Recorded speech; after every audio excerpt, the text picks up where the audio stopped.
ESPN's Buster Olney. He's at the airport in Kansas City, headed back home to New York. Mets, Royals, Game 3 of the World Series tomorrow night right here on 104.5 The Team, ESPN Radio. Buster Olney, all thanks to All-Star Wine and Spirits.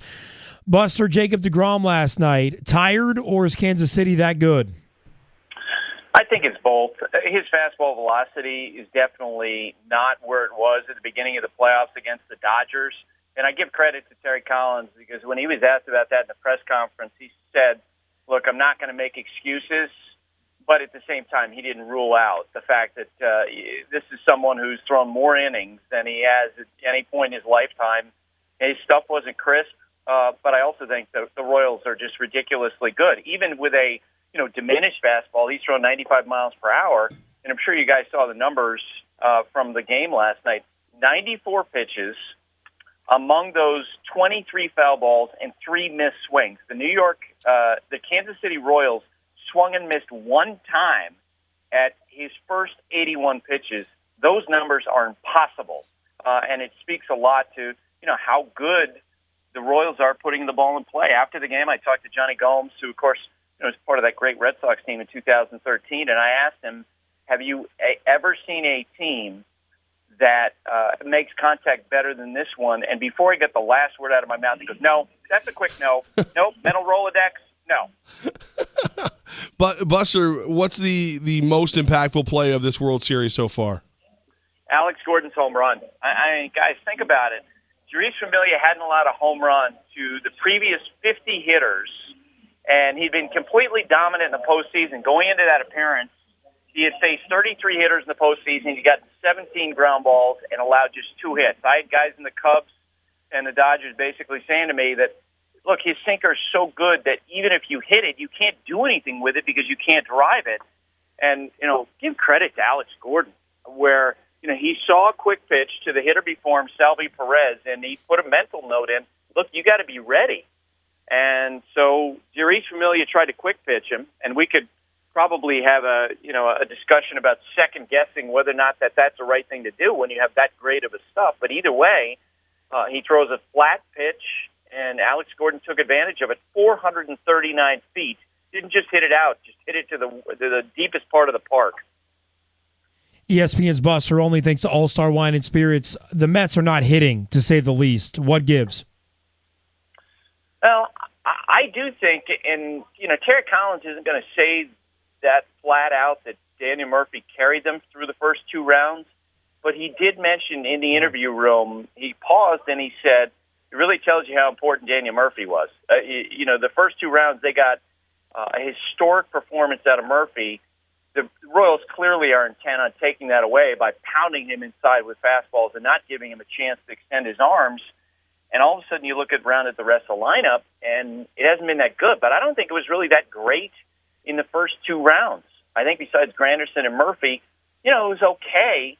And now, they're struggling. And last night, I think in Game 2, you give credit to Johnny Cueto.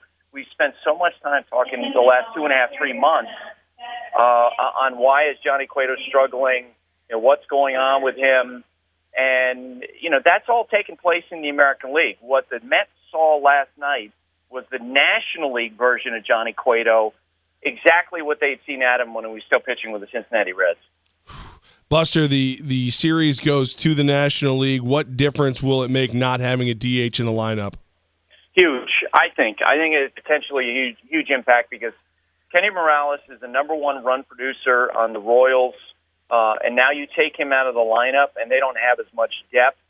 The Royals theoretically could have an alternative of sticking Eric Hosmer on a right field, but you guys have seen him play first base. Besides the error the other night on Wilmer Flores, this guy is, the other night I was talking with Jim Leland, the former manager of the Tigers, and we were talking about Hosmer's defense, and we were comparing him to, guys like J.T. Snow and Mark Grace.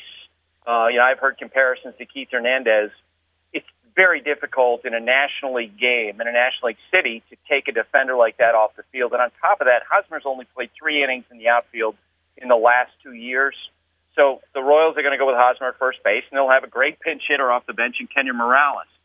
ESPN's Buster Olney thinks All-Star Wine and Spirits. He's at the airport calling us. Armen and Levack, 104.5 the team. He's headed back to Citi Field just like the Mets are. And on Friday, Buster, the Royals are going up against flamethrower Noah Syndergaard. If they hit the fastball so well, should we expect them to hypothetically light up Syndergaard? I don't necessarily think so. It'll be really interesting because in Game 1, I'm sure you guys saw that Matt Harvey threw a career-low percentage of fastballs in that start. I think it was 36.5%. And I was talking with a Mets person on Wednesday before Game 2, and I said, boy, does that surprise you he threw that few fastballs? And the response I got was, you know what, he should have thrown less because the Royals are that good. But I do wonder if this is scouting reportitis to a degree. And Bobby Ojeda did an interview with the New York Daily News in which he talked about this, that, stop pitching to scouting reports. Pitch to your strengths. We saw Jacob deGrom last night right off the bat mixing in a lot of pitches. I wonder if the Royals picked up something up on him where he was tipping his pitches. But either way, if I'm Noah Syndergaard, I throw 100 miles an hour. I throw 101 miles per hour. And maybe there's an adjustment to be made the way that it made against the Cubs by throwing a lot of changeups. But at the first time through the order, I want to see if the Royals can hit your fastball because we know that they can hit 94, 95. Can they hit Syndergaard's fastball? I guess we're going to find out in Game 3. Hey, Buster, any talk about the inconsistent strike zone after last night?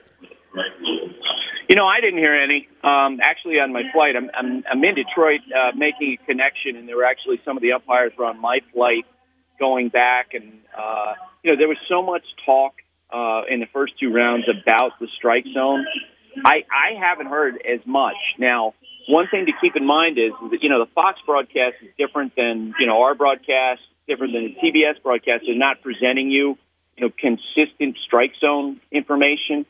I think that that's a good thing to do. And I think it's part of the reason why that there probably hasn't been as much talk about it. Other than Mets fans, believe me. I was getting it on Twitter last night saying, all the calls are going against the Mets. Well, even Johnny Cueto got frustrated, I thought, in the fourth when the Mets got to him and scored that run. He thought that he threw a strike to Murphy, and Murphy thought it was a strike, and you saw Cueto, shake his head. It's interesting that, there hasn't been any talk over it. I personally, watching the game, Daniel Murphy striking out, he thought it was a ball. The communication between the hitters and the umpires last night, I thought was much higher than normal because of that reason, I thought. I do think that all of this that we've seen in the postseason is an indicator that we're going to go to an automated strike zone at some point because, the technology is getting better. And I actually don't think the strike zone now is probably any different than it's been for a long time in terms of the interpretation. But what's different is that the players now, and I had some of the members of the Mets telling me and the Royals, that they'll go down into the runway between at-bats, and they'll check on the technology, and they know right away if there are mistakes or not, and they'll mention it, and it'll come up and certainly bolster any arguments they have. And I just think that's going to put pressure on baseball. A number jumped out at me the other day about Travis d'Arnaud, the Mets catcher. Think about this, guys. He had the highest percentage of strike calls this year on pitches in the strike zone. So in other words, pitches that actually were strikes, 86.7%. And I think over time, guys, that number is not going to be high enough for people in Major League Baseball. Because if you're throwing strikes and 86% of the time it's an accurate reading, they're going to want more. Don Mattingly going from one of the biggest payrolls in baseball on the Dodgers to the Marlins. How's that going to work out for him?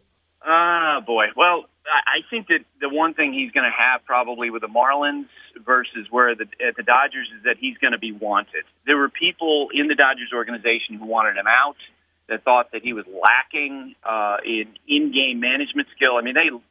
Everyone likes him personally, but I think that in the Dodgers organization, it wasn't a great relationship. It was just a professional relationship. I wrote a column last week in which I compared the post-game analysis that Mattingly went through with the front office to being like your relationship with your proctologist, okay? Where, you can be polite, But as the procedure's going on, it's not exactly warm and fuzzy, right? Right. And so now he goes to the Marlins, where the owner, Jeffrey Loria, really wants him. He's a Yankee. Jeffrey Loria's a huge Yankees fan. Mattingly has been one of his favorite players.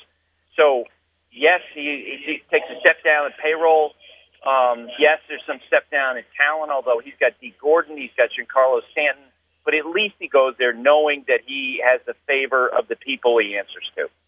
ESPN's Buster Olney, thanks to All-Star Wine and Spirits. Buster, today you wrote about the free agency market. What should we expect this offseason?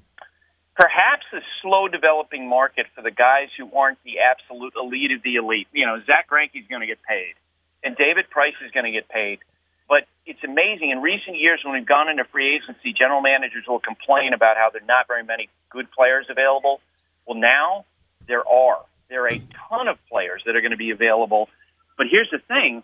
This comes at a time when it doesn't seem like there are going to be nearly as many teams that are out there in the market that are going to be aggressive. The Giants will be, for example. We might see the Cardinals be aggressive because they just signed a new TV deal. There might be like 5 teams who are hyper-aggressive, but the Dodgers are actually talking about cutting payroll.